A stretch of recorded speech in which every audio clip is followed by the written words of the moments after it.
papéis da história das ideias que se articulam um com o outro. Então, descreve sem cessar e em todas as direções em que se efetua a passagem da não filosofia para a filosofia. Então, depois de tudo isso, por si só, essa descoberta, esses dados, que você por si só ele vai dizendo, né? Olha, aqui, como você falou, Carolina, aqui tem algo da filosofia, aqui tem algo da literatura tal, aqui tem algo de um saber tal. Então, peraí, deixa eu ver onde está, mas é depois. Antes disso, ele renuncia, né? Aí ele fala, a descrição arqueológica ela é precisamente abandono da história das ideias, ela é recusa sistemática de tudo que foi postulado, dos seus procedimentos, na tentativa de fazer uma história inteiramente diferente daquilo que já foi dito, que já disseram. Até porque cada tempo, cada lugar, cada local, cada momento, cada grupo, se for pessoas, né, cada grupo de pessoas, cada achado tem o seu tempo, tem a sua história ali, não dá para ficar preso no que já foi dito, né? Se liberta disso e veja o que isso vai te trazer, o que ele vai te dar de elementos para você pensar a respeito dele. E aí ele fala o quanto é necessário, então, romper com esse estilo de pesquisa histórica que é hegemônica, né? Então, a gente faz assim, escreve a história da arte, lê todo mundo, depois a gente vai para o campo, vai pondo nas caixinhas o que a gente foi pesquisando. Que acaba sendo essa tortura, né? E a análise histórica tradicional da história das ideias. Então, é isso que ele vem dizer para que a gente renuncie nesses momentos de pesquisa, né? E aí ele vai falar dessa descrição arqueológica aí, que são as principais diferenças. Que a arqueologia busca, então, os próprios discursos enquanto prática que obedecem regras. O problema é definir, o problema dela, né, é definir os discursos em sua especificidade, mostrar em que sentido o jogo está das regras, que utilizam é irredutível a qualquer outro. Ele define tipos e regras de prática discursivas que atravessam obras individuais, às vezes comandadas inteiramente. Ele vai colocando aqui 4 principais diferenças, né? É uma descrição sistemática de um discurso de objeto, que não tenta repetir o que foi dito, um pouco do que a gente falou. E aí ele vai dizer lá, não é nada além e nada diferente de que uma reescrita, né? As descobertas é reescrever aquilo que já está sendo mostrado, né? Renunciar às ideias que foram ditas antes. Eu acho que a mensagem principal dele é essa renúncia aos saberes já postos, hegemônicos, dizendo para a gente de antemão, né, o que a pesquisa quer ou não dizer, né, se libertar um pouco desse processo. Rosa, acho muito interessante que você coloque. Eu estava pensando nisso hoje, estava vendo os reels do Instagram e vendo esses memes, né, que nos fazem rir e refletir em algumas situações. Eu acho que esses memes, que a nossa era agora da tecnologia, tanta informação que a gente tem, é o embate disso, né? São novas narrativas, novos pontos de vistas impostos que contradizem o histórico já imposto, uma estrutura de uma ideia já imposta, né? A COP, apesar de não acompanhar, não gostar muito disso, mas ontem eu sei que teve abertura e surgiram alguns memes, eu estava vendo de faces, né, do homem, daquele lugar, com memes questionando a posição de outros países que têm outras tradições que estavam ali. Então, eu acho que isso entra no campo da pesquisa, mas entra muito no nosso dia a dia, né? Essa questão de contradizer, de quebrar essa estrutura histórica já existente, e é uma prova de que você não precisa ser um estudioso, um pesquisador, um cientista para poder quebrar paradigmas, né? A quebra de paradigmas vem da linguagem do povo, das ideias do povo, da vivência do povo, e essa inversão que ele discute, né? Trazer esse senso comum, a necessidade de ouvir a voz dessa minoria, que na verdade que é a maioria, né? No dia a dia, no que acontece. Então, vozes que não foram, ele fala lá, né? Vozes que não foram cientificadas, né? Então, esse senso pode ser, um senso comum, mas o senso comum que tem o seu valor científico, mas que ninguém o valorizou, né? Ele fica em segundo plano. Então, inverter. Então, que valores existem nesse grupo, nessas comunidades, nessas falas, nesses discursos, o que tem muito por detrás disso, que a gente precisa olhar, mas não pode olhar estando preso em saber, senão a gente já define, já determina, já diz o que é, sem dar a oportunidade de pensar a respeito delas, né? Então, se liberta para pensar no que tem ali. E, às vezes, vai ter confrontos acadêmicos, né? Mas como? Né? Mas como está segurando onde? Como se a gente tivesse que ter as ideias, o conhecimento pronto para se segurar o tempo todo. Olha, mas um dia esse conhecimento estava pronto, essas ideias, elas vieram de um campo que não era da ciência. Não era filosofia antes, era alquimia, não era filosofia. Então, elas vieram de um lugar, e por isso que esses saberes se construíram. E hoje a gente tem muito pouco dessa construção verdadeira desse saber, porque a gente fica só no que está dito, e não se liberta disso para voltar, né, vamos dizer assim, entre aspas, voltar para o processo de alquimia, né, voltar para a não filosofia, voltar lá para questionar e ouvir, para produzir novos saberes, e saberes que vão se complementar com os que já existem, mas há saberes ali que ainda não foram ditos, ainda não foram olhados. E fazer a ciência da pesquisa é olhar para isso. Acho que é muito disso que ele vem nos provocar para pensar. Exatamente, Rose. Muito bom. Alguém tem... Rubens quer colocar alguma coisa? Alguém quer dizer alguma coisa? Tá mudo. Não, só cheguei de gaiato então aqui tá. mesmo. A gente é doente, né? Muito bom, Rose. Parabéns. Assim, legal a sua percepção, né? Muito bacana. Alguém tem alguma colocação para a Rose? A gente prossegue. Podemos prosseguir? Acho que a gente pode seguir, porque depois tem vários. Faz uma... Tá. Agora é a Ariana. É a Ariana, o original e o regular. É isso, Ariana? Eu estou aqui, vocês estão me ouvindo? Sim, perfeitamente. Boa noite! É que meu celular não é muito bom. Então, se eu parecer que estou em Marte, é o celular. Tudo bem, mas a gente te ouve bem. Ah, tá bom. Eu acho que a minha câmera não vai me ajudar muito. Obrigada. Olha, eu fiz... E o meu TDAH, ele é muito bom, assim, para mim ler online. Eu fiz várias considerações, aí eu vou falar o que eu consegui entender, porque essa é a minha primeira vez falando, assim, em um grupo de estudos. Nossa, me achando até importante, mas vamos lá. Isso, vai lá. Cadê o meu Tá negócio, apresentando Rubens? aqui. Tá aparecendo para você? Ah, tá, isso. Eu vou falar... Mariana, essa orientando aqui, eu tenho que, se eu não andar na linha, eu apanho dela, viu? Eu já percebi. Hã? Estão andando na linha. Vamos lá, eu não entendi. O original e o regular. O que eu entendi desse parágrafo que eu vou falar é que o original que eles falam no texto, ele é mais voltado... Ai, peraí que meu computador travou.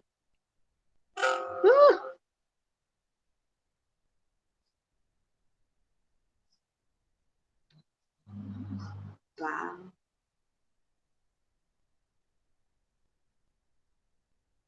Meu computador travou. Desculpa, gente. Não, fica tranquila. Um minutinho. Eu quero abrir o PDF que eu fiz, as considerações.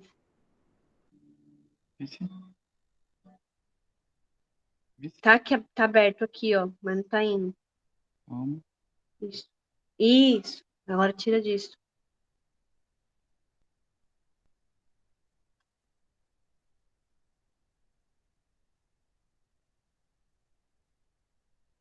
Obrigada. Ele fala que o discurso é um domínio com dois valores. E aí ele fala da demarcação, que pode ser caracterizado como antigo ou novo. Quando ele fala isso dos dois valores, eu fiquei pensando em quais valores que eles falam. Como assim ele divide isso? Até porque, quando ele fala dos valores, no segundo período, ele fala que não tem nada a ver com os outros pensadores, e sim só com o pensamento dele. E aí, ele coloca o tradicional, o original, o semelhante, ou um tipo médio e desviante. E aí ele coloca que as duas categorias, elas fazem formulações daquelas que que são valorizadas. Aí eu fiquei, nossa, formulações. Mas então, quer dizer, a minha concepção, que a formulação que ele faz tipo uma relembrança, ele relembra tudo e formula tudo que o indivíduo fala. Com isso, ele também desenvolve, por conta da história das invenções, as mudanças, a metamorfose, e com as verdades que subtrai o E. E aí eu fiquei pensando, nossa, como esse domínio de valores tem muitas coisas, porque ele acaba dividindo entre o conjunto dos enunciados e a hierarquia interna. E aí ele fala um pouco sobre o conjunto dos enunciados, que ele coloca que é, de uma certa forma, a regularidade que caracteriza um conjunto de enunciados, sem que seja necessário ou possível estabelecer a diferença entre eles. E aí eu fiquei, nossa, mas como... Eu levantei várias questões que eu fiquei perdida mesmo. Como que ele fala várias características do enunciado, sem falar dele mesmo? Peraí, gente, meu computador, ele está um pouquinho... Ele sai dos negócios. Sem falar dele mesmo, com a regularidade. E aí eu pensei no quê? Que quando ele fala disso, ele não apresenta maneiras de regularidade. Então, cada indivíduo fala de uma maneira. Então, isso quer dizer que é uma maneira de singularidade, é um conjunto de enunciados que as pessoas falam. A hierarquia interna é quando o sujeito é atravessado e aí vários enunciados são formados e aí relaciona de uma certa regularidade. Foi o que eu consegui entender assim. Agora, a área da derivação de enunciativa, quando ele fala sobre enunciar de diversas maneiras. Eu enuncio para você de uma maneira diferente, só que eu entendo de outra e acabo enunciando de outra. E aí eu fiquei, meu Deus, como que eu vou explicar isso? E aí, com isso, eu entendi que o original que ele fala não quer dizer, tipo assim, que seja original, porque todo mundo é atravessado por alguma coisa. E o regular é tudo que as pessoas atravessadas entendem e enunciam. E aí, eu não tenho muito o que falar, porque foi isso mais ou menos que eu consegui captar também. Não sei se eu tô certa, que eu tô nervosa. E eu queria a ajuda de vocês para entender essa parte. Se realmente esse conjunto de enunciados é a forma original ou regular que ele fala, tipo assim, mesmo sendo um sujeito atravessado, ou ele enuncia, porque eu fiquei realmente com dúvida nessa parte. Aí eu pesquisei e também não consegui entender. E aí eu fiquei, meu Deus, será que eu tô falando certo? Porque como é a primeira apresentação, tô nervosa. Ariana, fica tranquila, está indo super bem. É um discurso, é uma reflexão complexa, porque requer que a gente entenda esses diferentes conceitos que ele define enquanto valores associados a enunciados, tá? Sim. Esses enunciados, eles representam as diversas formas da gente se colocar no mundo e compreender o lugar do outro no mundo. Eu acho que se associa muito, não sei, o Rubens, não sei se ele concorda comigo, mas ao enunciado bakhtiniano, né, que cria essa questão dialógica, né, através da palavra, do discurso, eu me entendo, eu me coloco, me pronuncio, mas eu tenho a forma de entendimento de cada sujeito que compõe a minha vida, o meu contexto de vivência. Então, por exemplo, a mesma palavra que você falar para uma amiga, para tua mãe ou teu pai, para um superior teu no trabalho, pode ser a mesma palavra. Mas em contextos diferentes, esse enunciado vai ter valores diferentes. Ou o mesmo bom dia que você dá para a mesma pessoa todos os dias, ele não é o mesmo. Porque você está circundada de outras situações, de outros sentimentos, de outros pensamentos, que isso faz mudar a tua posição diante do discurso. Então, quando ele coloca essa questão do original e irregular, é esse embate do que a estrutura da língua me traz, e como que eu absorvo essa estrutura, represento e enuncio. A gente vê isso, por exemplo, enquanto professores e alunos da área da linguagem, né? Qualquer teoria, seja gramatical, que de análise do discurso que a gente tenta compreender, por mais que a gente leia o mesmo autor, as nossas vivências enquanto leitores nos fazem interpretar de formas diferentes. É o que a gente está fazendo aqui hoje, né?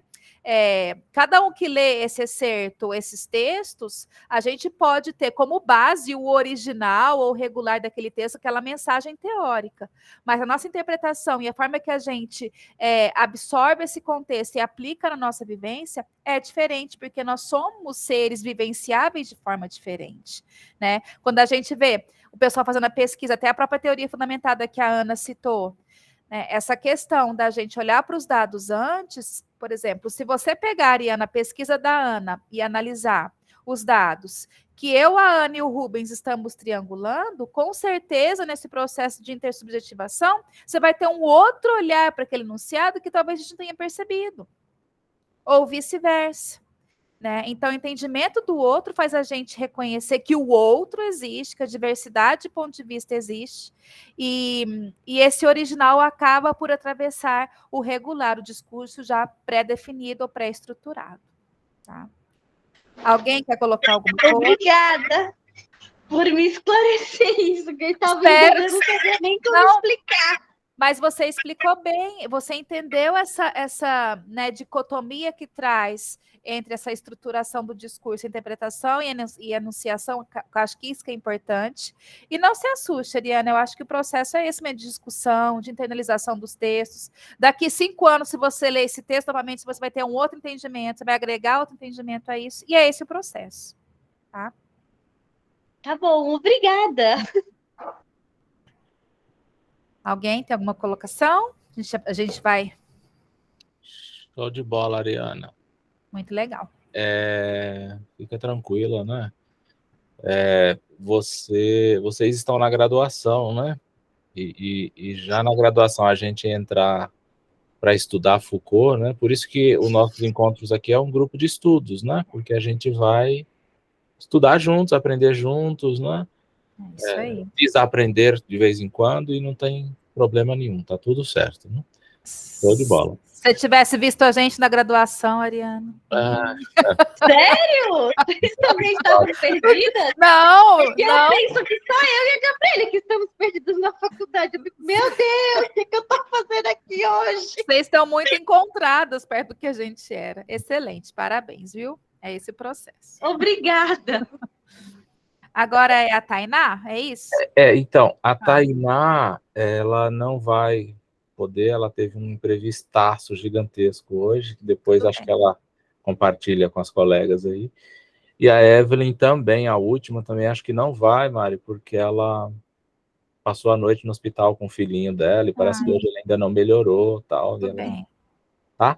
Mas perfeito. A Tainá não vai, ela ligou para mim, ela queria apresentar e eu briguei com ela, mandei ela explicar. Não, tudo bem, acontece, né? A Gabriela, então, é isso, pela ordem. Da Gabi aqui. Poxa, eu achei que eu ainda teria mais um tempinho de revisar as minhas ideias aqui. Não, a gente revisa juntos, Gabi. O grupo é para isso. Bora lá. Força, coragem. Conseguiu colocar, Rubens?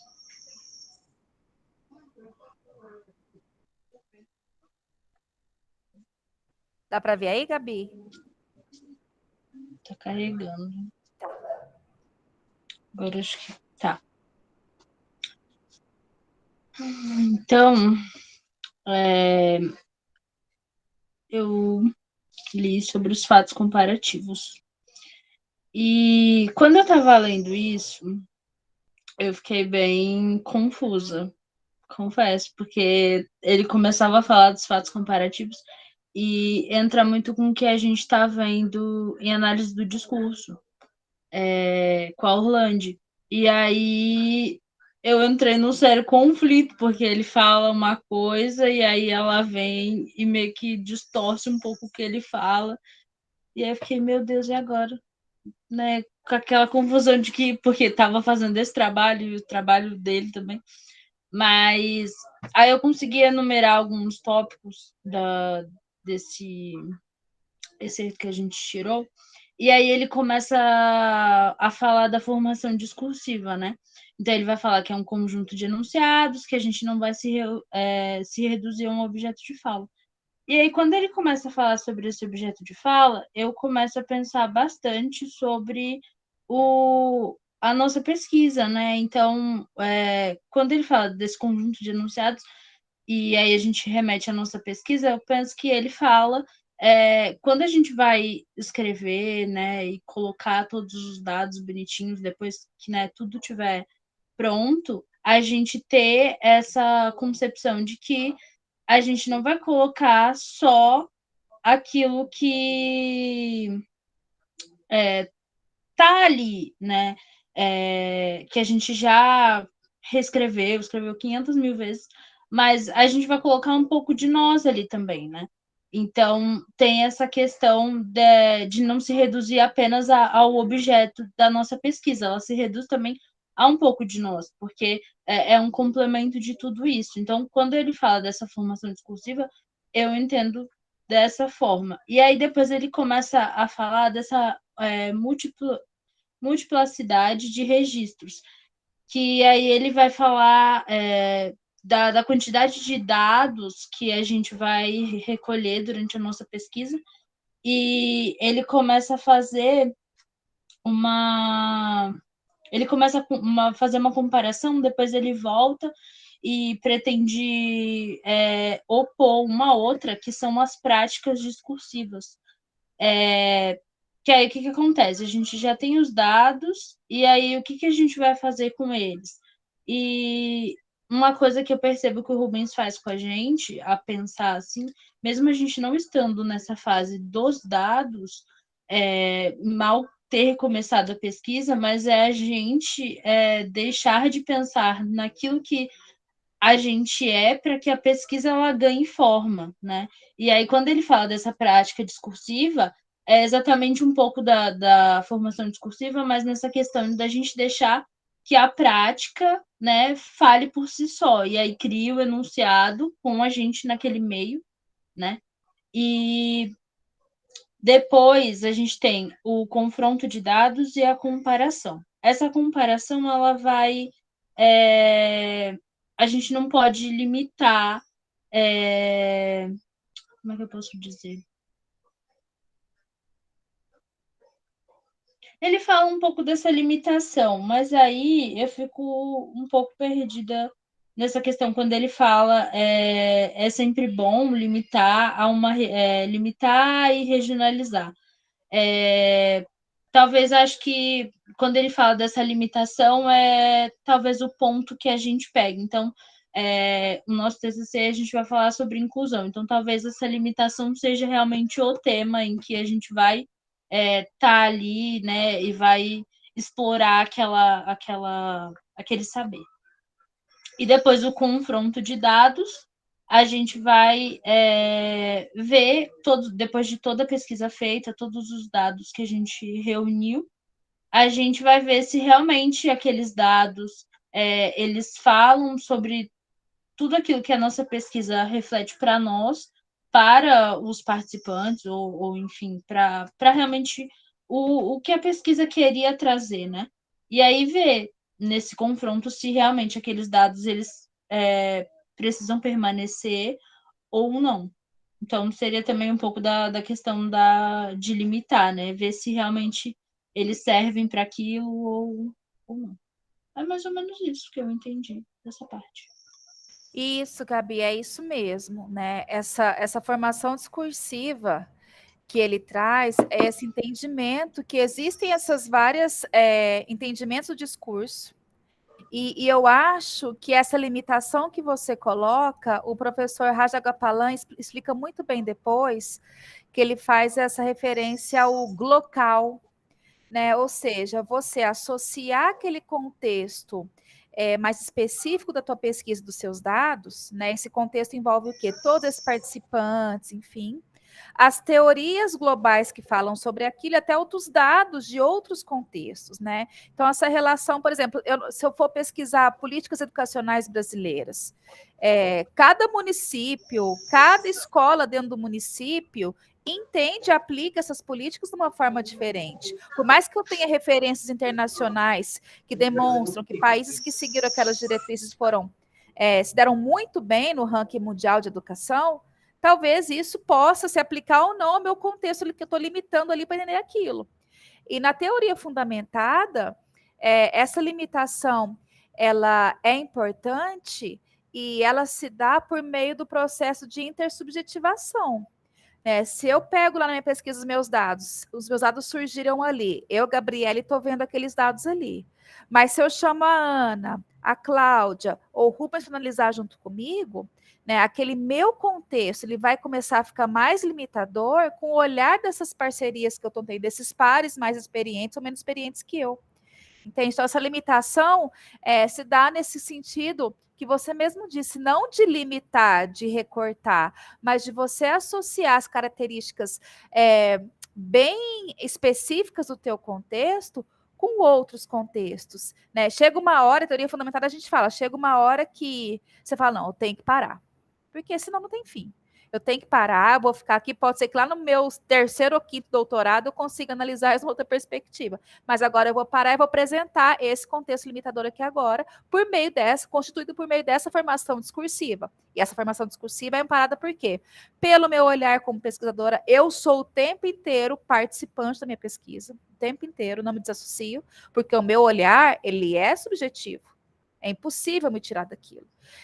Confrontar esse meu olhar com um dos outros, criar práticas discursivas no meio do meu entendimento, do meu conflito positivo ou negativo com os outros intersubjetivadores e analisar esses dados de forma mais ética. Porque essa multiplicidade de registros e essa comparação de dados nada mais é, ou tudo é, do que uma posição ética do pesquisador, assim como o arqueólogo que se posiciona eticamente num site arqueológico, ele não vai olhar só os estratos verticais, mas vai olhar em cada camada que ele encontra, todo aquele contexto horizontal que ultrapassa ele, e o olhar dele, que naquele momento, naquele ano, ele está fazendo aquela análise, e que pode ser que há 50 anos atrás, ou há 50 anos na frente, outro arqueólogo, com outra formação, possa analisar aquilo de forma diferente, é isso você ser ético, né? Traz a ética dentro desse contexto. Então, acho que você analisou de forma bem coerente, bem bacana, né? O que Foucault traz em relação a essa comparação desses fatos dentro da formação discursiva. Ô Mari, só para completar, você estava falando agora, eu fiquei lembrando assim, por isso que por exemplo, na hora que a gente vai fazer uma defesa do nosso trabalho, né? Uhum. Por isso que o pesquisador é o que mais sabe sobre a própria pesquisa. Às vezes, ouvindo vocês, né? Porque eu ainda nem passei por isso, mas ouvindo outras pessoas que já passaram pela defesa, às vezes há uma posição da banca, às vezes tão autoritária em relação à leitura da pesquisa, né? E nesse sentido que você traz, aquele recorte, vamos dizer assim, aquele delimitador que o pesquisador se coloca, e ele está tão... Chega uma hora que ele esgota a análise no sentido de que ele já foi, já voltou, já foi, já voltou, que realmente ele se sente apropriado daquilo. Né? É isso aí. E aí o Foucault, de certa forma, ele está trazendo um respaldo a esse pesquisador nesse sentido, né? Ele que está envolvido nisso, né? Ai, Rubens. O remédio não fez efeito ainda, né? Ela tá fazendo, né, Rubens? Você gosta de causar, é sério. Eu não resisti aqui, eu tô ouvindo a Ana falar. Não, o pior é que eu tava vendo isso também. Eu falei assim, meu Deus, que ninguém veja, pelo amor de Cristo, assim, não olha. Tá muito quieto. Aí ele vem e digita assim. Ai, Rubens, olha. Ana, bom, tirando o confronto de dados que o Cebolinha faz, é por isso, Ana, que eu costumo dizer, assim, algumas pessoas me perguntam, né, mas como é que você consegue, você orienta trabalhos, às vezes, tão diferentes um do outro? Porque eu sou responsável em organizar os passos do trabalho. Uhum. Né? E é lógico que eu preciso ter um domínio, sei lá, necessário para organizar esse espaço de execução do trabalho. Mas a profundidade da temática, o nível de profundidade da temática, a responsabilidade maior é do pesquisador. Né? Eu costumo brincar com vocês e digo, você é o pai da criança, você é a mãe da criança, então você que tem que dominar aquele assunto.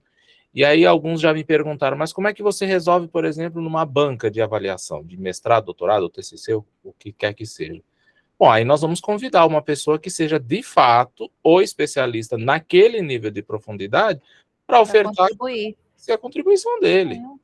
Né? Isso aí. Então, se eu tenho, se a Ana vai realizar uma pesquisa comigo e ela vai trabalhar a psicanálise lacaniana, eu tenho um domínio sobre o assunto. Mas na banca da Ana, nós vamos ter que convidar algum colega que seja um especialista em psicanálise lacaniana para poder olhar o trabalho da Ana dentro daquela especificidade. Isso. Então, eu acho que o Foucault, ele traz, né? Desculpa, Mari. Pode falar, desculpa eu. O que o Foucault, ele traz nesse comentário seu, Ana, é isso, esse vamos relaxar porque a gente dá conta, mas a gente não tem que ser a gente não tem que ganhar o prêmio Nobel em tudo. Né? Agora a gente pode contribuir de diversas formas. É um pouco aquilo que a Rose falava na primeira parte sobre a renúncia. Né? Essa renúncia e essa disposição, ela exige humildade do pesquisador, exige humildade minha enquanto orientador, não importa se eu estou orientando um trabalho de mestrado ou doutorado. Eu tenho limites também, eu não tenho que ser o expert em tudo. Né? E aí eu acho que quando o orientador ele tem essa visão, e eu não recrimino, é uma decisão do orientador, né? Eu penso que em alguns momentos ele empobrece a pesquisa, porque o orientando ele vai ter que trazer para a conversa os leitores, os autores que aquele pesquisador domina. A gente escuta muito isso, né? Ah, mas eu não domino esse autor, não domino esse assunto, não domino essa teoria, então é melhor você não colocar no teu trabalho. Né? Mas o trabalho não é dele, ele está orientando o trabalho. O trabalho é da Ana, o trabalho é da Gabi, o trabalho é da Ariana, o trabalho é do pesquisador. O pesquisador é a Ana. Eu sou orientador, então acho que as pessoas, nos programas de pós-graduação há muita confusão nisso, e aí eu penso que por conta disso, muita coisa não avança, e muitos trabalhos eles acabam sendo muito mais do mesmo, e ficam empobrecidos por causa disso, porque embora a gente fala que numa tese de doutorado, por exemplo, a gente espera a ousadia do pesquisador, mas os orientadores, por esse receio, né, eles tolhem a ousadia dos orientandos.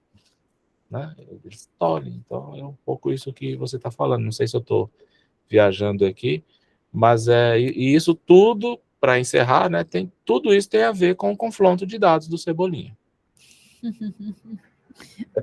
Não, eu acho que é isso mesmo. Tanto é que na parte prática lá da evolução do trabalho, quando você vai para a banca de qualificação, você vai ter o capítulo metodológico. E a banca, você tem que chamar a responsabilidade da banca para si. A banca está sendo formada ali não só para te avaliar, mas principalmente para contribuir. Então, foi o que o Rubens falou, se tem essa visão de Lacan sobre os seus dados, ele pode te dar uma sugestão, um texto de embasamento, o outro tem outra visão de outro, né? Enfim, de outro teórico, de outra visão. Aí você vai elaborando e vendo o que é mais palpável para você analisar naquele momento. Pode ser que naquele trabalho você quer colocar a visão de Lacan, mas você pode usar esses mesmos dados para um outro tipo de olhar, de estudioso, de ideologia, enfim, para analisar.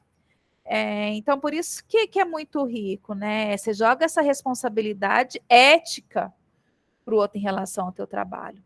Tá? Então, esses fatos comparativos de Foucault, eles remetem a essas comparações de diversas visões, diversos entendimentos sobre esses dados que estão gritando, que estão falando, que são vivos, que são reais. Muito legal. Agora, a Juliane, é isso? É Juliana. Aí. Juliana? Ah, aqui tá Juliana. Ok, desculpa, Juliana. Tudo bem. Vou compartilhar aqui a minha tela. Tá. Não conseguindo me ouvir bem, que meu fone é meio... Aqui tá tudo bem.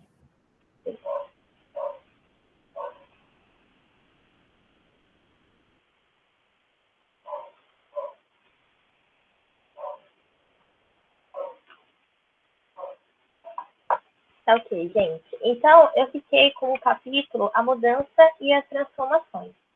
E quando Foucault, né, ele vai iniciar esse capítulo, ele pede para a gente esquecer tudo que a gente já sabe sobre tempo, cronologia, né, linearidade, para conseguir, né, entender o conceito dele. Então, Foucault ele vai falar que a arqueologia ela não lida com o tempo histórico contínuo, ou seja, não vai lidar com o tempo histórico linear, síncrono, mas que vai lidar com o tempo histórico descontínuo, ou seja, cheio de rupturas. Como assim, né? Foucault vai dizer que a história contínua ou a história tradicional, ela tende, né, a traçar os principais eventos de uma época e, a partir desses eventos, explicar os acontecimentos do presente. Então, basicamente, seria dizer, na minha concepção, que o presente ele é o resultado do passado e que não tem como mudar isso e que, consequentemente, o futuro ele será uma consequência também do presente. E a gente encontra, né, para exemplificar isso, nos livros de história. Geralmente, os livros de história, eles vão ali colocar os principais fatos, as principais narrativas históricas de uma determinada... narrativas históricas, né, do mundo, e a partir dessas narrativas históricas, né, vai explicar o presente. Então, o Brasil é assim porque no passado aconteceu isso, isso e isso.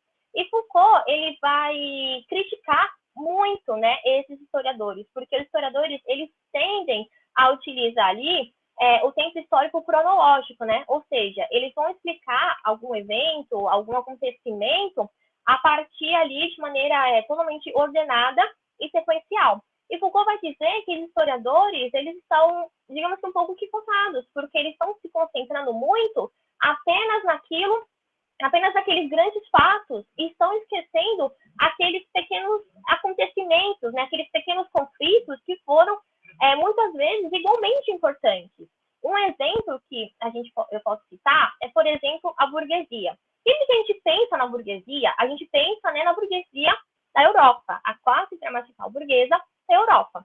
Mas, ao redor do mundo, existiram diversos... cada região, digamos assim, né, teve sua classe burguesa. E até mesmo dentro da burguesia havia conflitos. Então, não tem como generalizar, né, ou seja, homogeneizar e dizer que foi igual em todo mundo, né? Não tem como dizer que a burguesia, durante toda a história, ela foi síncrona, ela foi linear. Não, porque ela apresentou sujeitos, né, indivíduos, com suas próprias subjetividades. É a mesma coisa quando, por exemplo, as pessoas falam dos indígenas, né? Falam dos indígenas como se fosse um único grupo, sendo que não. Na verdade, foram vários grupos, né? Com suas próprias tradições, com suas próprias culturas, suas próprias crenças, né? Mas o tempo histórico contínuo, ou seja, cronológico, linear, que Foucault critica, né? Estabelece como se fosse um sujeito durante toda a história. Eu até achei interessante a fala de um professor que, quando ele foi explicar, né, sobre o tempo histórico contínuo e o tempo histórico descontínuo, ele fala o seguinte: em Santos, aqui na região, fizeram tipo que um monumento para homenagear os operários. Aí os operários foram, né, ver esse monumento e eles ficaram meio incomodados. Eles não conseguiram ali se ver. Por quê? Porque quando eles foram pegar referência de operários, se não me engano, parece que pegaram referência do século XVIII, do século XIX. E os operários daquela época, eles não condizem com os operários do século XXI, né? Então, eles estão dizendo que os operários da nossa época seriam os mesmos daquela época, e não é. Então, é como se você ali homogeneizasse, né, o sujeito durante a história. E, então, Foucault ele vai criticar as nossas bases mais sólidas, né, de como a gente acaba homogeneizando e colocando tudo na mesma linha de tempo. Então, o que faz com que alguns períodos históricos sejam citados, com que alguns autores sejam citados e outros não.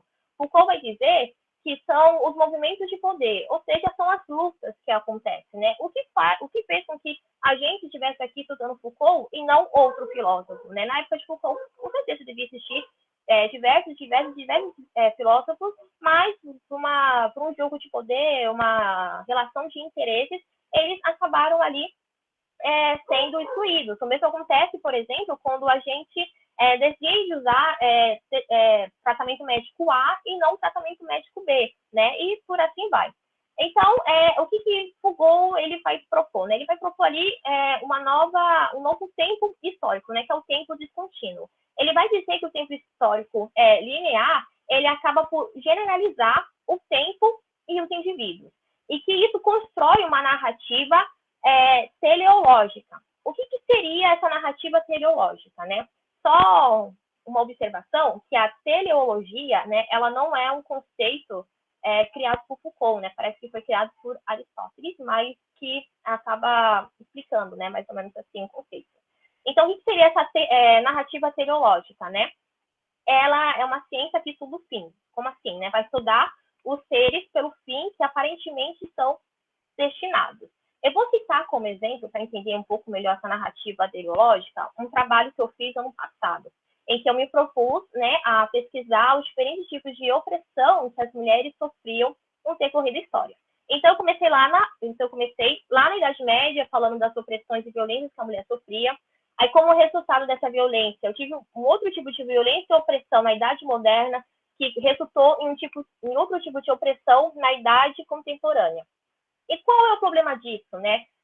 Depois que eu estudei um pouco melhor esse assunto. O problema disso é que eu estou dizendo que as mulheres elas são destinadas a sempre sofrerem violência.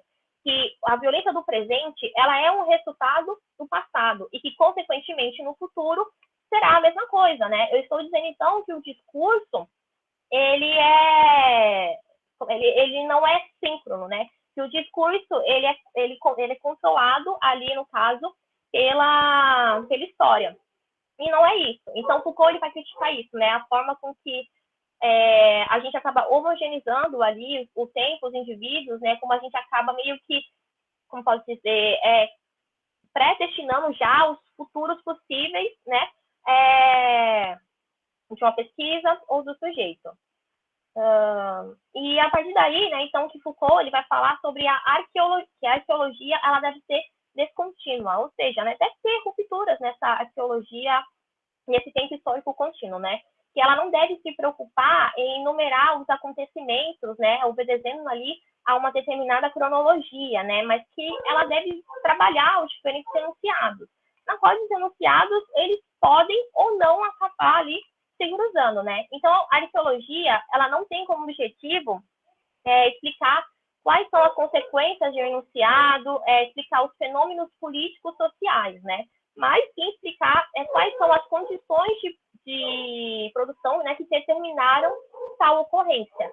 O objetivo de Foucault, né, não é encontrar uma verdade inabalável e irrefutável, né? Mas entender como tal coisa se manifestou, por exemplo, na época Y e como tal coisa ela é manifestada na época X, né? Então, ele vai olhar para o passado, sim, mas não vai olhar para o passado como se fosse um museu, né? Como se o passado ele escrevesse o nosso presente. O que ele quer é entender como as coisas elas estão se organizando agora e como, né, elas chegaram a isso. Então, Foucault ele vai dizer que a história, né, ela não opera por linearidade, né, mas por constantes transformações e jogos de poder, né? E que a história, que tanto a história quanto o discurso, né, eles não são regulares, né? Que a história ela não é como se fosse um sujeito que está caminhando desde lá atrás, né, provocando todos esses acontecimentos para chegar agora no futuro. Não. Então, ele diz também que nós vamos continuar observando, né, essas continuidades, mas que as descontinuidades, ou seja, as rupturas, elas precisam ser explicadas. Ele até mesmo cita o exemplo de Darwin, né? 100 anos, Darwin, né? Parece que durante 100 anos eles acreditavam em determinada teoria das ciências da natureza. Aí chegou Darwin, né? Acabou se quebrando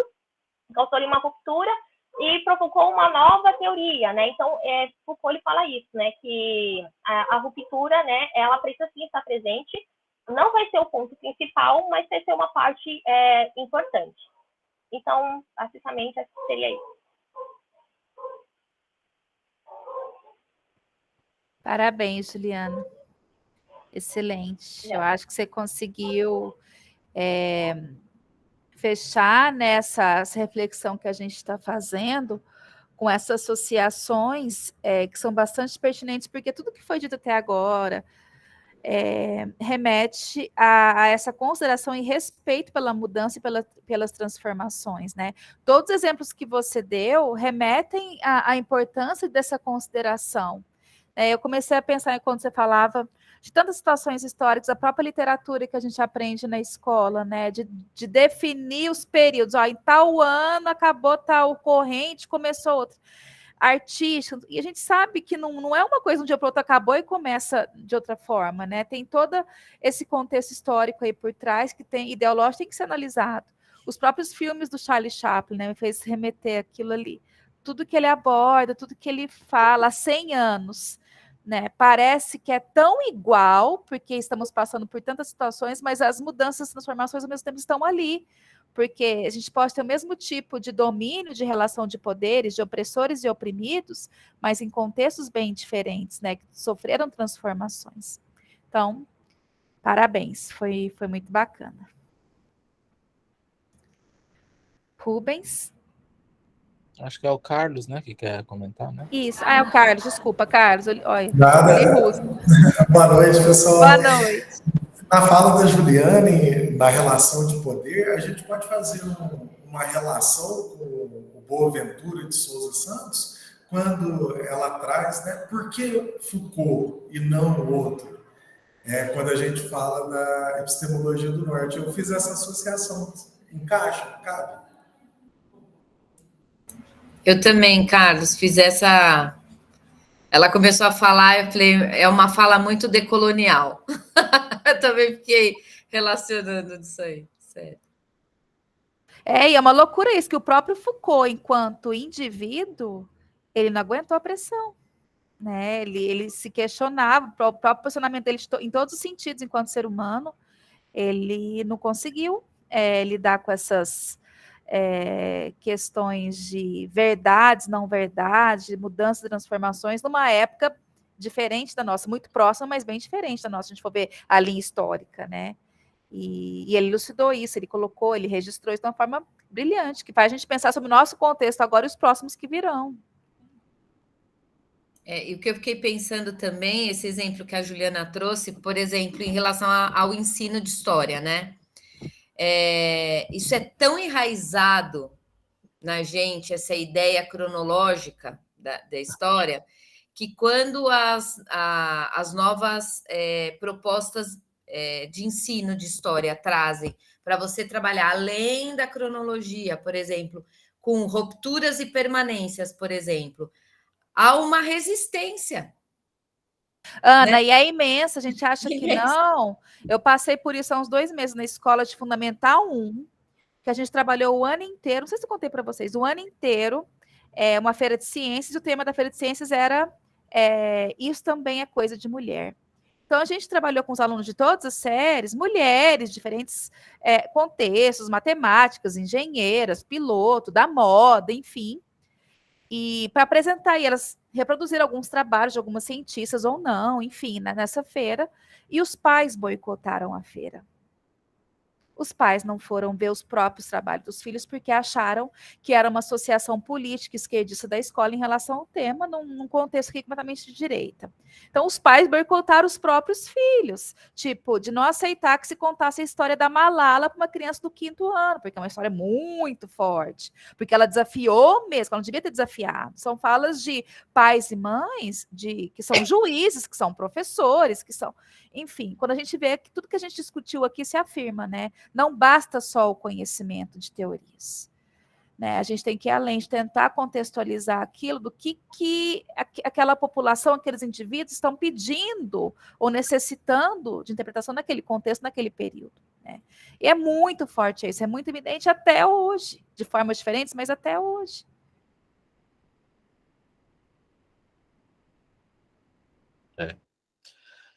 É por isso que a gente precisa relaxar, né, gente? Quando a gente estava no começo, né, estava a Rose e a Ana aqui, a gente estava falando disso, né? O ato de pesquisar, ele não pode ser um ato estressante, né? Ele tem que ser uma coisa para a gente relaxar, né? E quando a gente fica nessa fissura das verdades, isso estressa, isso cansa, né? Cansa todo mundo, né? E a gente não... e aí a gente fica realizando... E aí, se a gente não tomar cuidado, a gente acaba realizando pesquisa para o outro, né?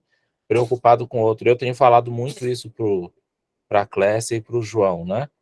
Em alguns momentos ali, eles falam, mas eu tenho que mudar isso, tem que colocar aquilo. Eu falei, você tem que colocar se você quiser colocar. Se você achar que cabe.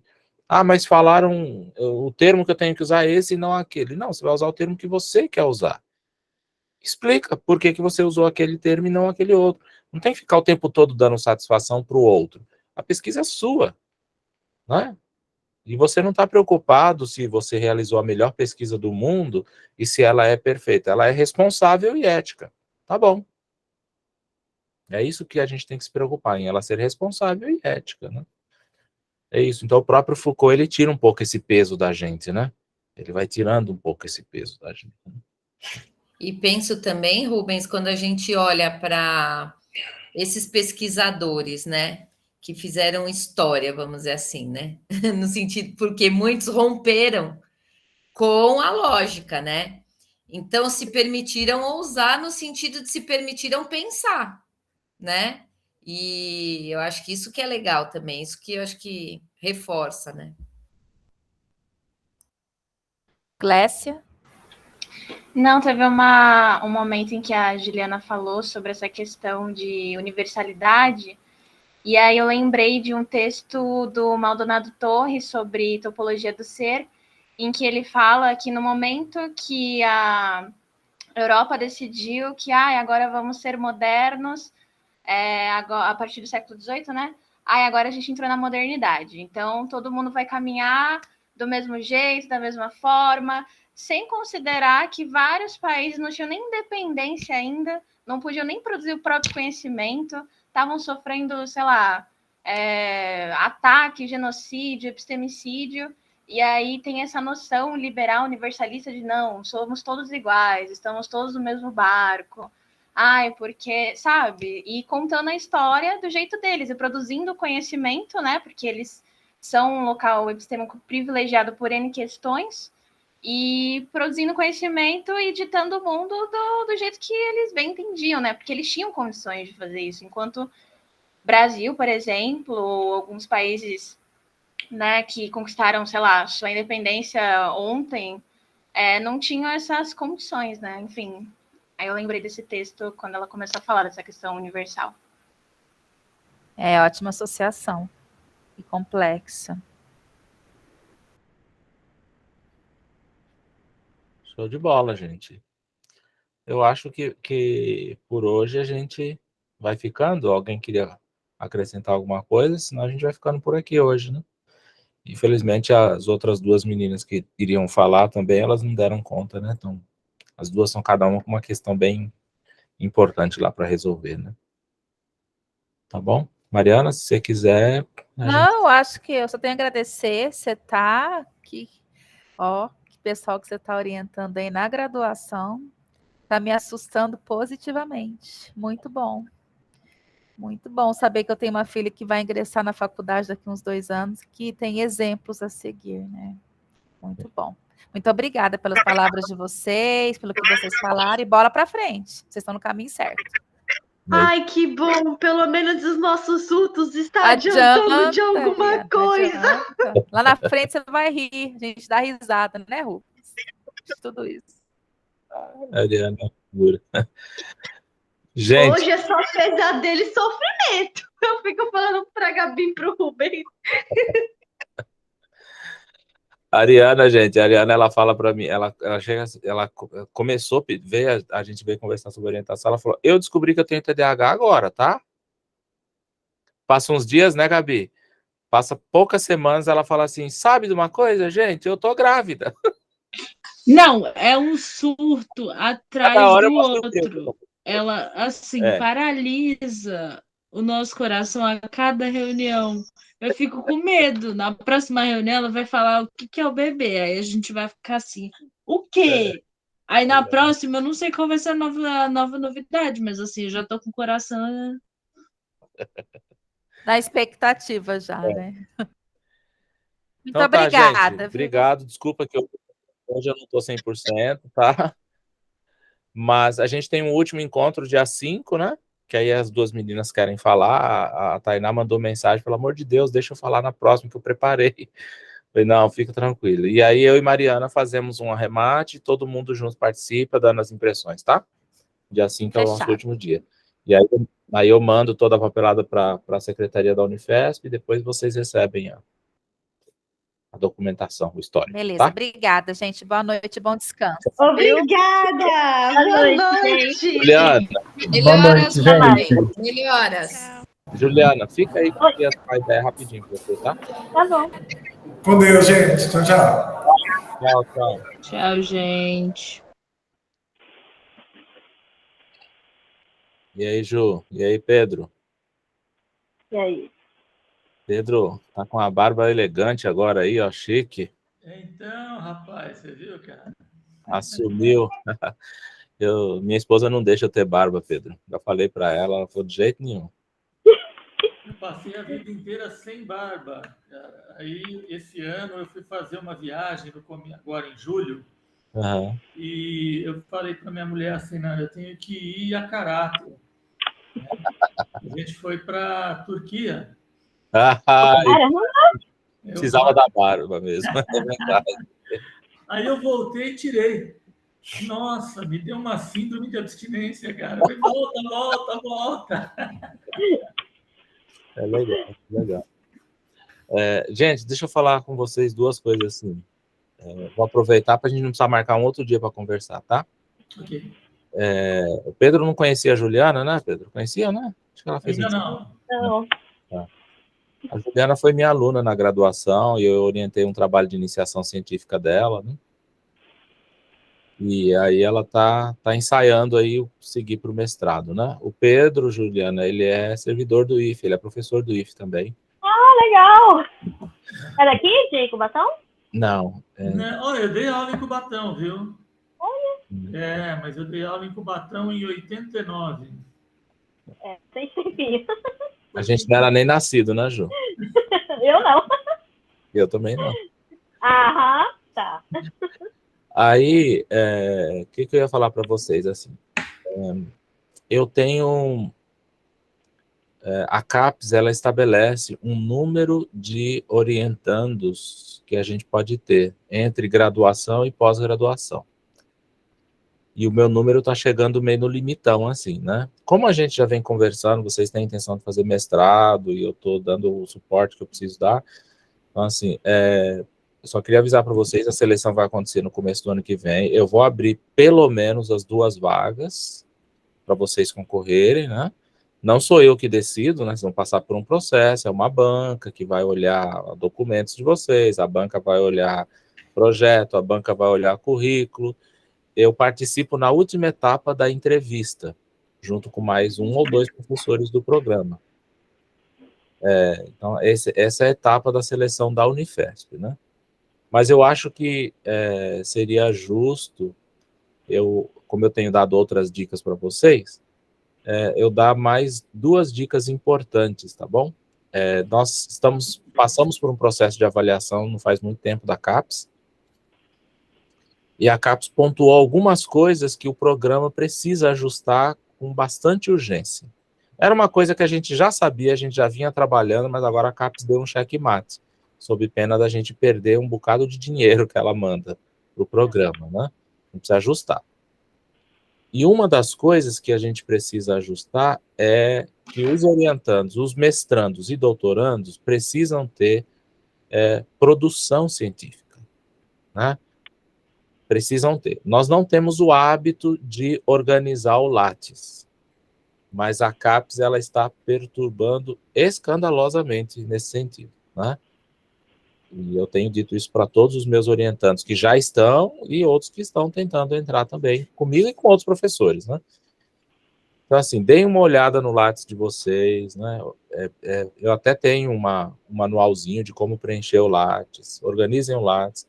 Eu sei que vocês fazem muita coisa. Juliana, eu conheço pessoalmente. Pedro, você é professor, eu sei que você faz 1000 coisas, mas a gente não sabe registrar no Lattes, né? A gente não sabe. Eu me lembro que uma vez, o ano passado, eu acho, no começo do ano, né, Pedro, você mandou para mim até umas entrevistas que a televisão foi lá, entrevistou você, falando sobre um projetinho que você desenvolve e tal, né? E aí curiosamente, eu fui lá olhar no teu Lattes e não tá lá. E você tem a produção, né? Entendi. Então, assim, tem, tudo que a gente faz tem que botar lá. Juliana caiu? Acho que ela caiu, né? Não, apagou a luz só. Ou não? Caiu, Ju? Caiu. Então, Pedro, é isso, assim, tem que colocar absolutamente tudo lá no Lattes, né? Por exemplo, eu me lembrei desse projeto, talvez você já tenha tido algum orientando, não sei se você já teve orientando de TCC, de iniciação científica, ou de bolsa ensino, qualquer outro projeto que você orientou no IFE, com aluno do ensino médio ou não, isso tem que aparecer lá no Lattes. Se você já publicou texto em jornal, já deu entrevista, enfim, disciplinas, por exemplo, essas disciplinas que você fez agora na Unifesp, né? Você fez 2 comigo, né? Essa e aquela outra, né? Então, isso você pode botar no Lattes, lá naquela parte de formação complementar, entendeu? Você pode botar lá no Lattes, né? Disciplina tal, vai estar lá, né? Você coloca como curso, né? Vai botar como curso, a carga horária, tal, isso entra lá no Lattes também, entende? Evento, assim, você já participou de um monte de eventos, no próprio IFE, inclusive, entendeu? Então, lá no Instituto, eu confesso a você, Rubens, eu nunca dei atenção à formação, a como documentar ou alimentar o Lattes. Porque, com a maior franqueza, nunca teve peso para mim ter o Lattes colocado lá em razão da atividade que eu faço. Sim. Agora é diferente. Dentro do Instituto, você conhece, a gente tem que fazer parte de 1 milhão de comissões. E você tem portaria para essas comissões? Eu tenho portarias todo ano. Eu participei de várias CICs, de vários projetos. Eu faço parte da comissão de avaliação de projeto pedagógico, da comissão de orientação de estágio, essas coisas. Pedro, é assim, ó. O que você falou, a expressão que você usou é a correta. Documentar. A gente não se preocupa muito em documentar, né? Então, é assim, absolutamente tudo que você já fez na tua vida no Instituto, e já são muitos anos, muito mais do que eu, fazer uma... Voltou, Ju. Desculpa, minha energia caiu do nada. Tá bom. Fazer, Pedro, uma varredura assim, esse é um exercício que toma tempo, tá? Eu tive que fazer isso, mas chegou um momento que eu percebi que ou eu fazia, eu ia começar a perder oportunidades, inclusive recursos. Inclusive dinheiro mesmo, né? Porque, por exemplo, você quer submeter um projeto para a FAPESP, eles vão olhar o tal do Lattes. Você quer submeter um projeto até para fora do país, eu estou submetendo projetos para fora, eles estão pedindo para olhar o Lattes também. E assim, eu sei que você, como professor no IFE, que já tem bastante tempo, você tem muita coisa, muita comissão, muita portaria, muita orientação, muito projeto. Isso está tudo lá. Mas tem que registrar isso, entende? Se é projeto de extensão, registrar como extensão. Se é projeto de pesquisa, por exemplo, aquele que você me mandou um vídeo, aquele é um projeto de pesquisa, né? No Lattes você registra o quê? Você vai registrar um título para ele, vai fazer um resumo breve, dizer quem são algumas das pessoas que participaram contigo. Aquilo é um projeto de pesquisa. O próprio vídeo, no Lattes, ele tem um espaço para você colocar o vídeo, que é produção científica em formato de mídia. Você coloca o link do vídeo. Entende? Então, assim, participou de evento, foi parecerista, por exemplo, a gente está agora, vai começar amanhã o CONICT, né? Foi parecerista de projeto do CONICT, né? Entende, assim? Banca, Hã? Banca de TCC? Não, o que mais conta é banca. Já participou de um monte. Algumas, não foi tantas assim. Mas assim, é isso, né? Assim, eu tô falando isso para vocês porque é uma coisa que a CAPES está pegando. E agora, a gente tá no meio da seleção do doutorado. Me deu muita dó a gente ter que... Não avançou nem para a fase da entrevista algumas pessoas que tinham projetos muito bem feitos, mas que quando a gente ia para olhar o currículo, não tinha praticamente nada no currículo. Tinha, assim, resumos, apresentação de trabalho em evento e resumo em evento. Isso não conta, entende? Eu nem comecei a rascunhar o projeto também, viu, Rubens? Então, assim, eu estou dando essa dica para vocês começarem a pensar. A seleção vai ser só março do ano que vem, março ou abril. Mas já vai pensando nisso. Uma outra coisa importante, precisa ter uma publicação numa revista. Entende?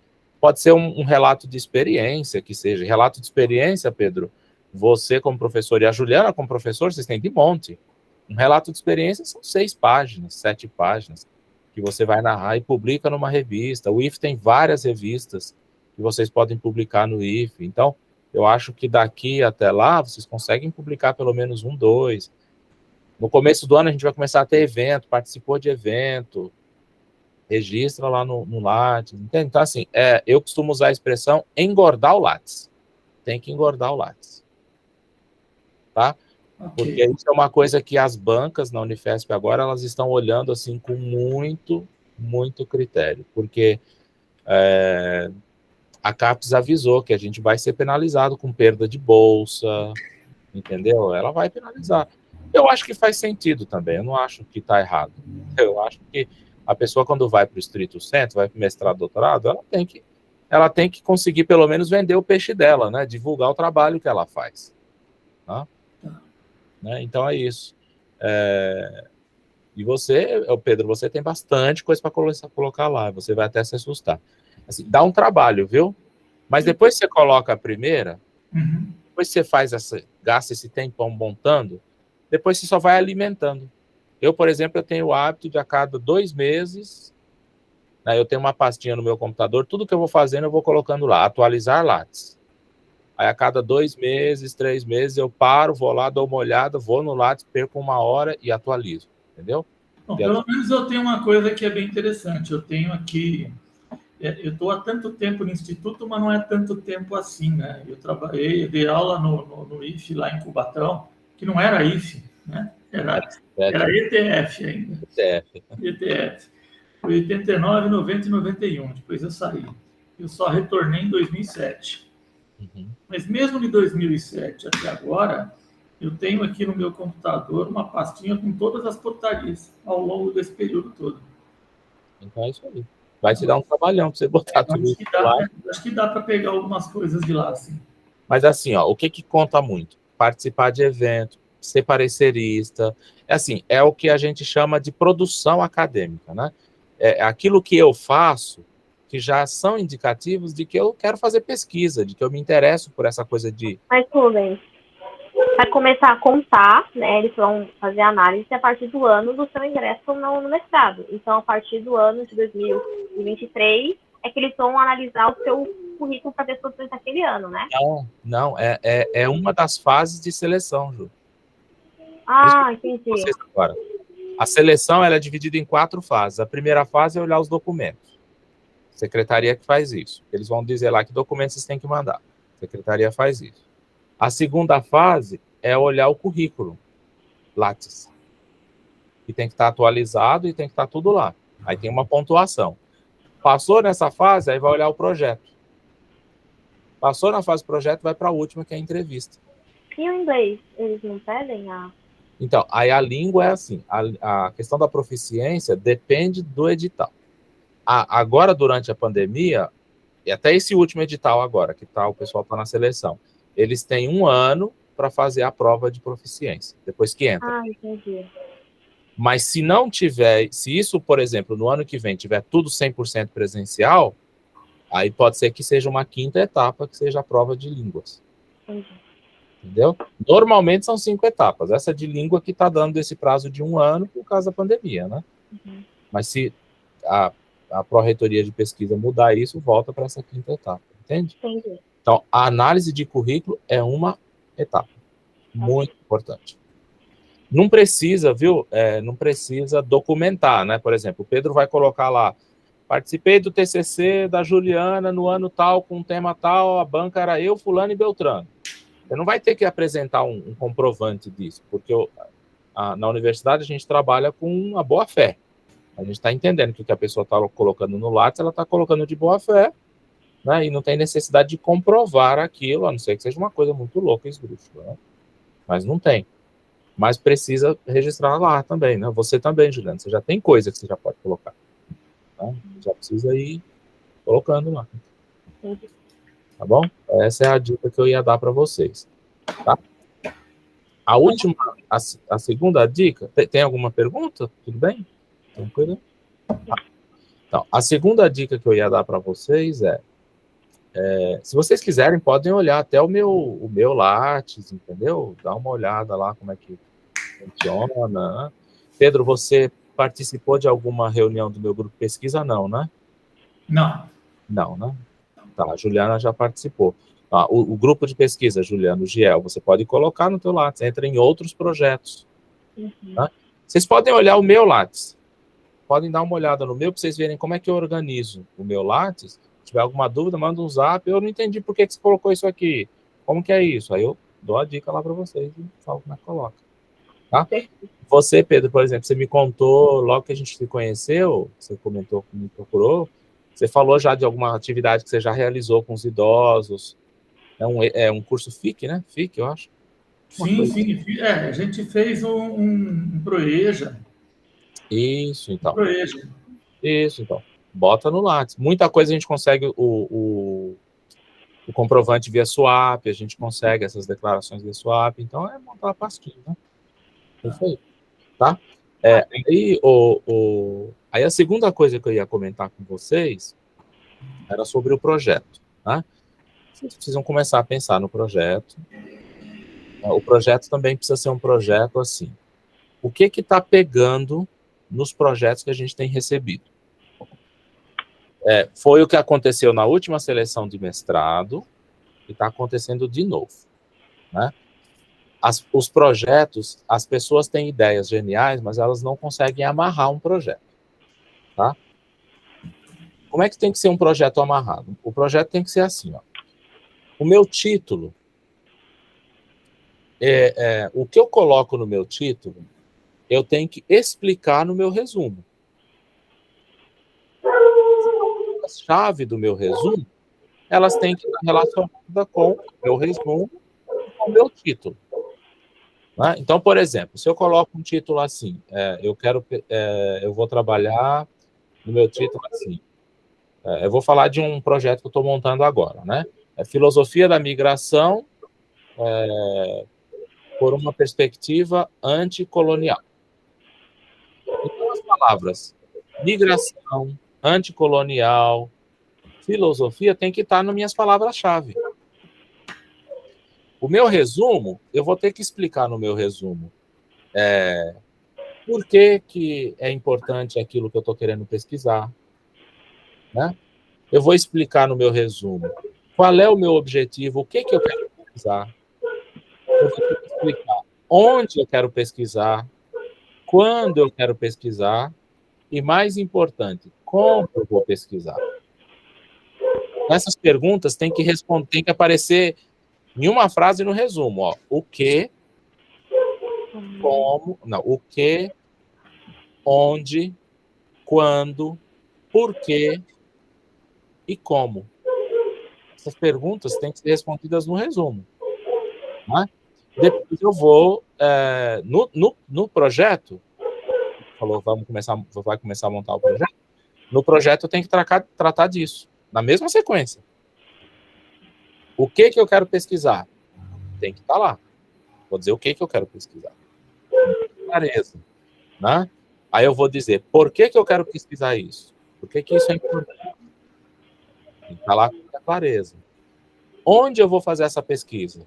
Eu vou fazer no Instituto Federal, vou fazer na escola tal, né? e lá eu vou... Com quem que eu vou fazer essa pesquisa? Eu vou olhar os idosos, vou olhar as crianças, vou olhar os adolescentes, vou olhar os servidores, eu vou olhar quem é que eu vou pesquisar, né? Tá claro isso também. Quando eu vou pesquisar? Quando é que vai ser esse meu recorte? Por exemplo, eu participei de uma entrevista de doutorado hoje, que a pessoa falou, não, eu quero fazer uma análise dos dados da educação, não sei do que, de 2016 a 2019. E eu disse isso para ele, eu falei, não, meu querido, você vai entrar no mestrado, no doutorado em 2023, vai terminar a tua tese em 2027, se tudo der certo, e vai trazer dados de 2016? Então, o quando já está furado aí, né? Porque ele já está entrando no doutorado, já quer entrar no doutorado com uma pesquisa velha, ultrapassada.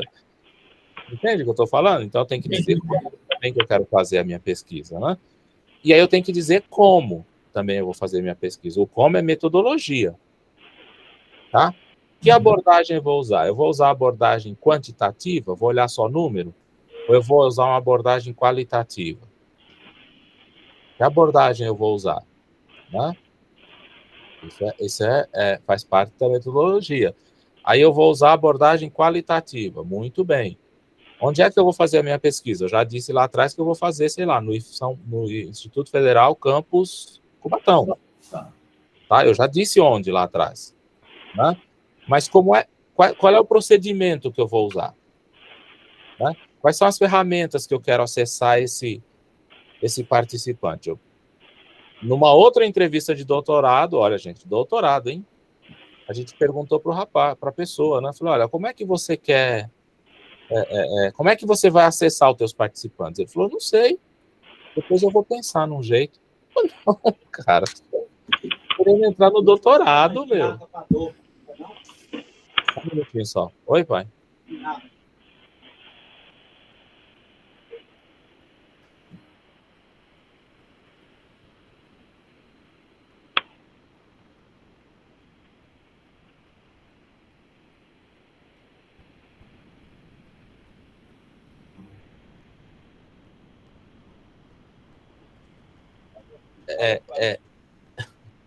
Então, aí, entende? Como é que eu vou fazer isso? Que ferramentas eu vou usar? Eu vou usar, sei lá, entrevista, eu vou usar grupo focal, eu tenho que saber isso, isso é metodologia, entende?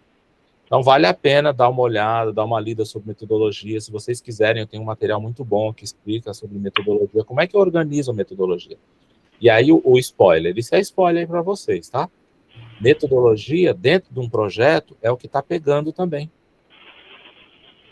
O pessoal não tem metodologia, entende? E aí teve um participante que falou pro entrevistador, falou assim, não, mas isso não é importante. Mas como não é importante? Eu vou fazer uma feijoada. Né? Eu nunca fiz uma feijoada na vida, eu quero fazer uma feijoada. Ora, se eu não descobrir quais são as ferramentas, quais são os ingredientes e quais são os processos para fazer uma feijoada, eu não vou fazer feijoada. Concorda? E a ferramenta, processo da feijoada é metodologia. Eu tenho que saber isso, senão eu não faço feijoada, né? Mesma coisa com pesquisa, de um modo geral. Se eu não souber metodologia, eu não sei fazer pesquisa. Então, isso está pegando, assim, muito, assim, está nos assustando até um pouco, viu? Porque são pessoas que são muito boas, têm ideias geniais, assim, mas que... essas coisas, sabe? E aí vocês dois, como vão pleitear uma vaga, assim, a régua está subindo lá no programa, né? O pessoal está bem exigente, assim. Rubens, eu vou falar uma coisa assim de uma maneira muito minha nessa história, né? Eu entrei muito tarde num programa acadêmico, né?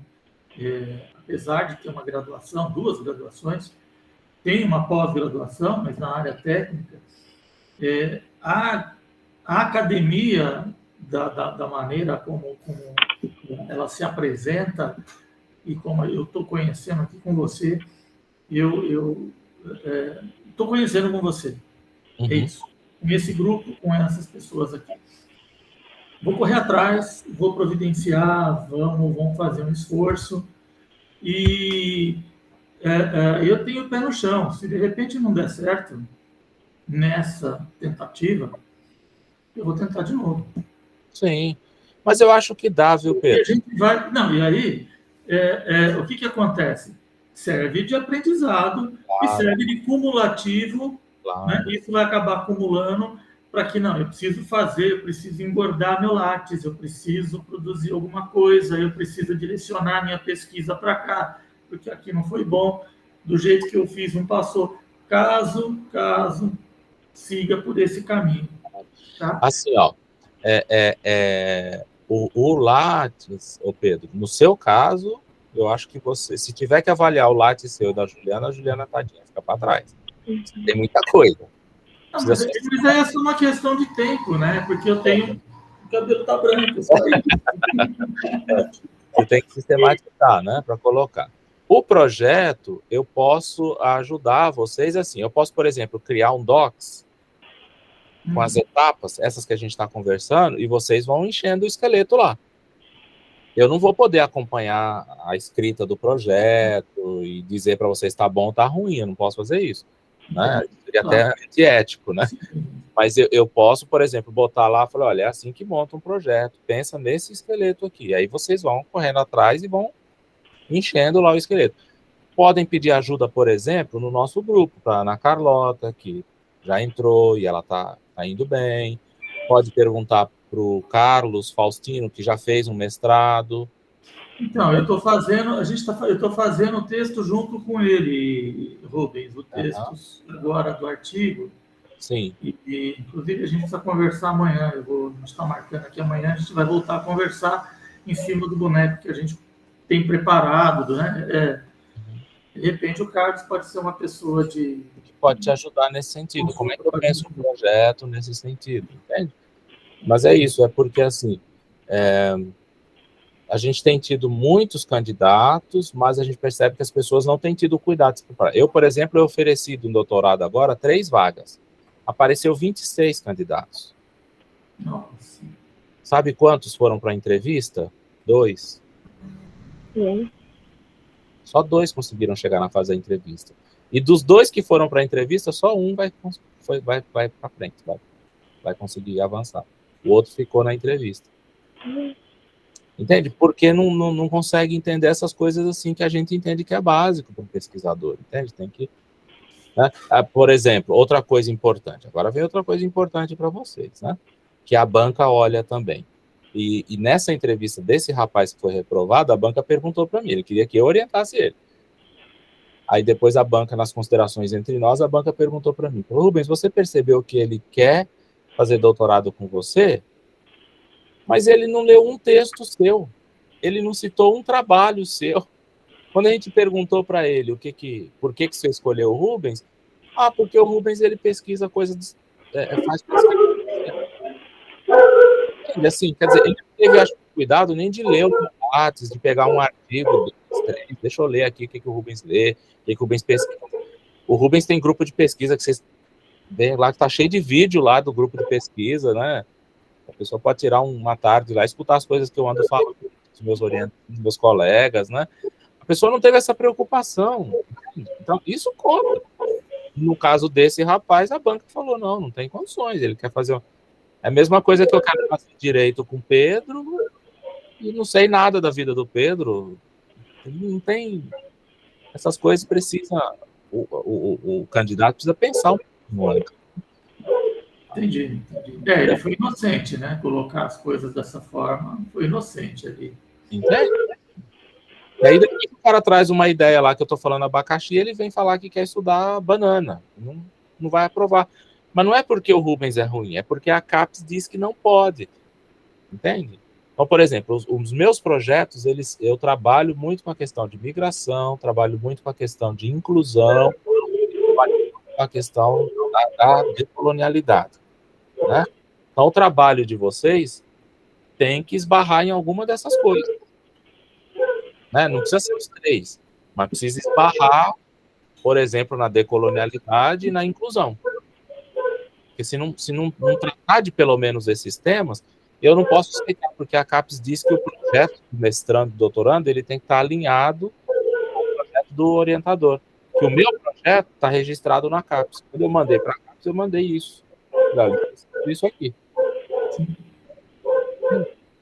Então, tem que ter essa sensibilidade. Não estou querendo assustar vocês têm competência. Não, Rubens, olha, eu agradeço muito a dica, né? Porque realmente a gente agora está entrando no final do ano, a gente agora está entrando no momento em que a gente tem que começar a finalizar e se preparar aí para o procedimento, para a avaliação, né? Para a inscrição. E em algum momento eu com certeza iria lhe procurar a respeito disso, com certeza, né? Não para que você fosse tão gentil como você foi agora, abrindo de toda forma, mas pelo menos para saber qual é o ritual, o que se questiona, por onde que a gente vai, e com certeza eu iria perguntar. Mas foi muito bom. Sim, uma última coisa que pega muito também, tá bom? Pega bastante, viu? A questão de disponibilidade para participar das atividades do programa, né? Que, infelizmente, na pós-graduação, a gente não tem disciplinas como é, por exemplo, no IFE, né? Tudo de manhã, ou tudo à tarde, ou tudo à noite. Não é. A pós-graduação, eu não sei se vocês sabem, mas os professores da pós-graduação não ganham por estar na pós-graduação. A gente ganha por ser da graduação. Né? Mas nenhum professor ganha, o salário dele não vem R$1 a mais por estar na pós-graduação. Então, por incrível que pareça, em todas as universidades desse país, a pós-graduação é de graça. A gente trabalha gratuitamente. Não ganha nada. Né? Se um professor falar assim, eu vou ficar só na graduação, pronto. O concurso dele é para a graduação, não é para pós-graduação. Então, o que acontece? A gente não consegue, por exemplo, se eu tiver que escolher entre um horário de dar aula na graduação e um horário na pós, a pós vai ficar em segundo. Vai ficar numa janela, não vai nunca ocupar o horário meu da graduação. Por isso que as disciplinas, elas não são normalmente em horários muito amigáveis, assim, horários muito legais, são horários de dia. Na maioria das vezes, elas são à tarde ou de manhã. Porque à noite, a gente tem que estar na graduação. Na Unifesp, por exemplo, as aulas da graduação são, na maioria, à noite, uma boa quantidade à tarde. Então, a pós-graduação, as disciplinas elas são quase sempre de manhã, algumas à tarde. À noite, não vai ter. Eu estou falando isso para você também. Isso me resolve um problemão. As minhas aulas são todas à noite. Pronto. Então, tá feliz. Você se deu bem. Lá na Unifesp, por exemplo, a gente só tem um professor que oferece aula à noite, que é uma disciplina muito boa, por sinal, mas é só um. E, assim, nem sei se ele vai continuar oferecendo. Porque na Unifesp, por exemplo, é uma questão de espaço físico. A graduação acontece à noite, não tem sala para ter aula da pós. Sim. Então, a maioria das aulas são ou de manhã ou à tarde. A maioria. E não é para dizer assim... Quantas aulas qual que vai ser a nossa carga horária presencial, Rubens, mais ou menos? A Unifesp é assim, o mestrado tem que fazer 2 disciplinas obrigatórias, que é uma no primeiro semestre e uma no segundo. As obrigatórias. E depois tem mais 2 disciplinas optativas. Essas 2 disciplinas optativas, por exemplo, tanto você como a Juliana já fizeram. Aquela Praxis já fez uma. Ela lá já entra no histórico de vocês. Vocês fizeram como aluno especial. Então, se vocês forem aprovados, vocês vão ter mais uma optativa para fazer. Não é? Praxis conta. Conta porque você fez como aluno especial. Né? Entregou o trabalho bonitinho e tal, você puxa ela para dentro do teu histórico depois. Entendi. E tem que fazer seminário de pesquisa. Seminário é esse que a gente tem aqui, esse grupo à noite. Esse é todo semestre. Né? Esse é todo semestre. Não tem jeito, né? Mas essa é a carga horária. Assim. O mais pesado aí são as disciplinas obrigatórias, que são 2. Tá? Que são 2. É uma no primeiro semestre e uma no segundo. Essas não tem muito como negociar, né? E elas são ou de manhã ou à tarde. Entendi. E, Rubens, esse processo seletivo ele deve acontecer em março, é isso que você falou? Normalmente ele começa em março. Em março. Então, o primeiro semestre nosso seria agosto do ano que vem. Mestrado começa sempre em agosto. Entendi. A gente faz a seleção do doutorado agora para começar em fevereiro. Faz a seleção do mestrado em março, abril, maio, para começar em agosto. Sim. Entendi. É isso, gente. Não é nem um bicho de sete cabeças. É bom vir. Não, é bom. Estudar é bom. Conversar com outras pessoas, conhecer gente. É muito bom. É a palavra, outra palavra-chave que você usou, né? Ritual, né? É conhecer ritual, né? Isso é um ritual, né? Tem que fazer. No primeiro ano é lindo, maravilhoso. No primeiro ano tira todas as férias que tiver que tirar, passeia tudo que tem que passear. O segundo ano, que é o ano da pesquisa e da escrita, aí, viu, Juliana, não tem marido, não tem hotel nada. Turquia, não é nada, tá? Não, tá bom. Tá joia, meus queridos? Maravilha, Rubens. Muito obrigado. Então, lição de casa é mexer com Lattes e se não tiver nenhuma publicação, vamos publicar alguma coisa, né? Correr atrás aí. Eu vou dar uma olhada no seu para verificar o que dá para a gente colocar lá. Tá bom? Tá, tchau para vocês. Valeu, Rubens. Obrigado pelas dicas, Rubens. Tchau, Juliana.